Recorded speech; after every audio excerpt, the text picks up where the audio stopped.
Di sesi ini kita akan membahas tentang konsep dependencies in critical path method. Jadi hubungan antara kegiatan pada konsep critical path method.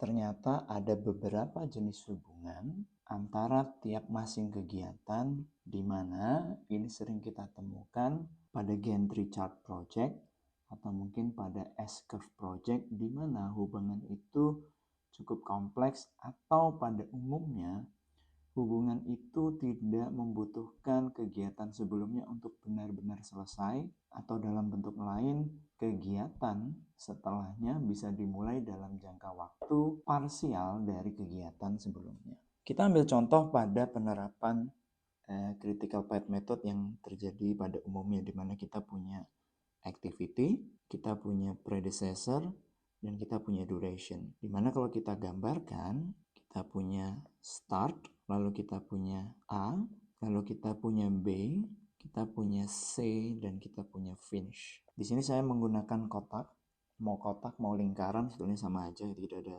masalah di sini. Dimana hubungannya bisa kita buat start menuju ke A, B baru bisa jalan ketika A sudah selesai, lalu C bisa berjalan ketika A dan B sudah selesai, baru ke finish. Durasinya adalah 2, 4, dan 3, maka bisa kita hitung yaitu 0, 0, 0, kita punya 0. Nah, dari hasil ini bisa kita lihat bahwa kritikalnya berada di jalur A, jalur B, jalur C.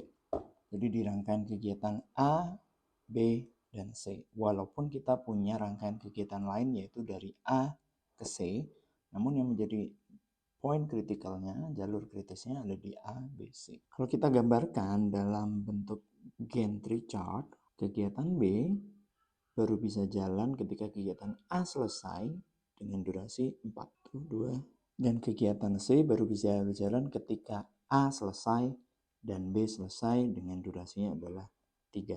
Maka kita tidak bisa memulai dari sini karena syaratnya adalah selain A selesai, tapi B juga harus selesai. Jadi mau tidak mau kegiatan C harus kita mulai dari setelah kegiatan B selesai dengan durasi yaitu sepanjang 3. Dan nilai yang kita dapatkan durasinya adalah sebesar 9. Ini bagaimana konsep critical path method yang pada umumnya kita pelajari. Nah, di sini hal yang bisa kita lihat dari penerapan konsep critical path method pada soal yang ada di layar yaitu bahwa kita bisa lihat bahwa kegiatan B maupun kegiatan C dia bisa berjalan ketika kegiatan A itu selesai secara tuntas, secara finish.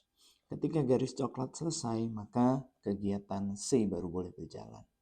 Padahal ada sebuah kondisi di mana kita diminta untuk semisal kegiatan B berjalan 1 minggu setelah kegiatan A selesai.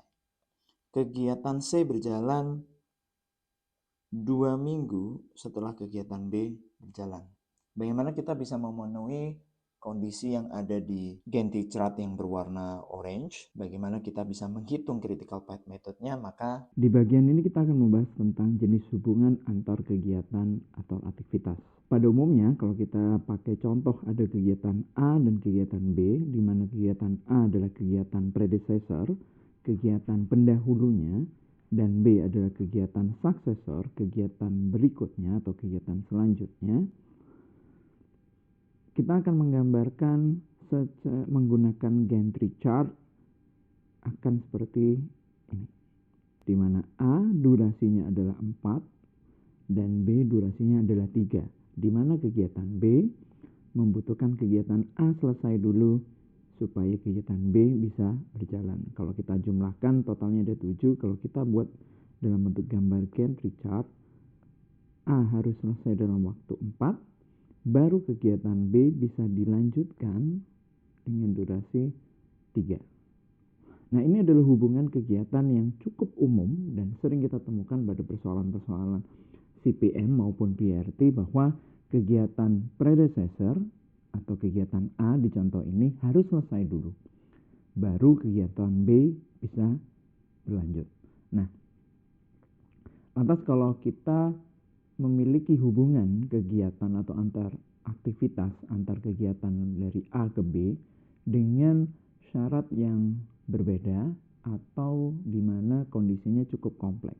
Pada konsep CPM dan PERT, hubungan antar kegiatan atau aktivitas dijelaskan jauh lebih detail lagi dalam 4 jenis kondisi, di mana kondisi-kondisi ini akan disebut sebagai SS, start to start, FS, finish to start, SF, start to finish, dan FF adalah finish to finish.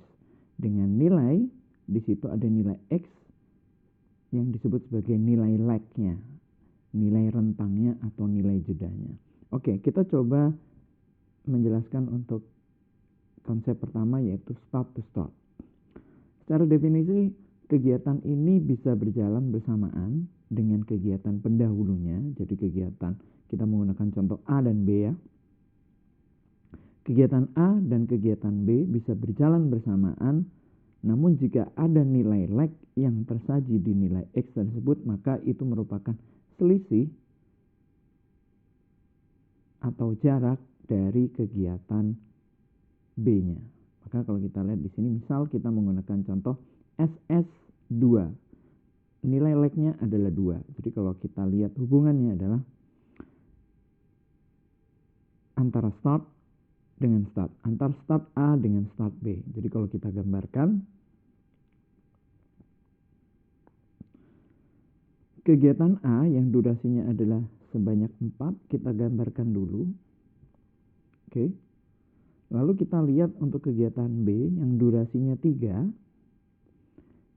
Jika nilai SS-nya 0, maka kita akan gambarkan kegiatan B ada di sini dengan rentang waktu adalah 3. Namun karena SS-nya ada nilai X atau nilai lag-nya sebesar 2, maka kita harus menambahkan nilai tambahan sebanyak 2 dari waktu start kegiatan A. Yaitu kita tambahkan 1, 2, baru kita mulai jalankan untuk kegiatan B dengan durasinya sebanyak 3. Itu untuk start to start. Di mana di contoh start to start ini kegiatan B berjalan pada setengah atau pada tengah kegiatan A berjalan.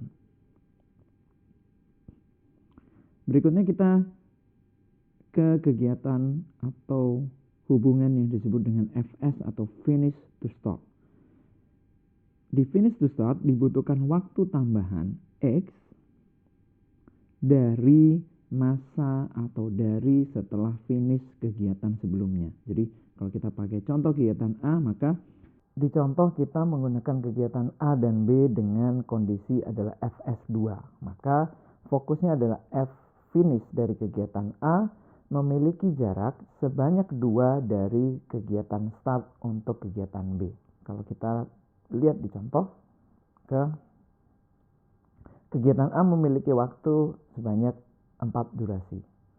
Lalu karena kondisinya adalah FS2, maka kita harus menambahkan durasi dari akhir finish kegiatan A 1, 2, dan di sini baru kita bisa memulai untuk kegiatan B dengan durasi yang dimaksud yaitu sebanyak 3 durasi untuk kegiatan B. Berikutnya kita bahas untuk start to finish. Start to finish ini cukup ribet untuk bisa dijelaskan secara definisi, tapi kurang lebihnya di mana kegiatan selanjutnya bisa selesai jika X waktu dari waktu mulai bersamaan. Jika ada selisih X waktu dari waktu mulai bersamaan. Jadi kalau kita lihat hubungannya adalah terhadap nilai start dari kegiatan A pendahulunya terhadap masa akhir dari kegiatan selanjutnya atau dari kegiatan B atau kegiatan suksesornya. Kita pakai contoh SF2. Hubungan A dengan B dengan menggunakan kondisi SF2. Kita gambarkan untuk kegiatan A berada pada minggu ketiga dimulai dengan masa durasi adalah selama 4 durasi. Lalu kita lihat hubungannya adalah SF2, maka kita hitung dari mulai start kegiatan A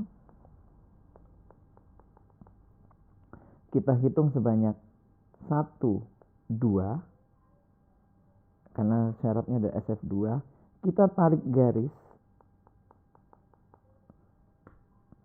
Ini merupakan, ini kalau saya push dulu, ini merupakan batas akhir penyelesaian untuk kegiatan B. Maka dari situ kita akan menarik ke belakang dengan rentang durasi sesuai dengan kegiatan B, yaitu sebanyak 3. 1, 2, dan 3. Maka hubungannya akan seperti ini. Di mana di situ terlihat kegiatan B lebih dulu dibandingkan dengan kegiatan A. Namun kegiatan A waktu finishnya jauh lebih lama jika dibandingkan dengan kegiatan B. Kondisi yang terakhir disebut dengan finish to finish, yaitu kegiatan berikutnya selesai dari selisih jumlah X waktu dari finish kegiatan sebelumnya. Jadi hubungannya adalah antara kegiatan finish dari kegiatan A terhadap kegiatan finish dari kegiatan B. Kalau kita pakai contoh dari hubungan kegiatan A dan B, di mana di sini kita pakai FF2, maka kita gambarkan dulu kegiatan A dengan durasi 4 durasi.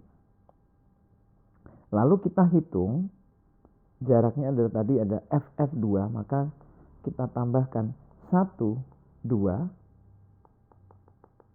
Ini merupakan batas akhir, syarat batas akhir dari kegiatan selanjutnya atau kegiatan B. Sehingga kita akan menarik dari batas akhir ini ke belakang selama rentang durasi kegiatan B, yaitu kegiatan 3. Supaya lebih jelas dan clear, kita akan coba aplikasikan kondisi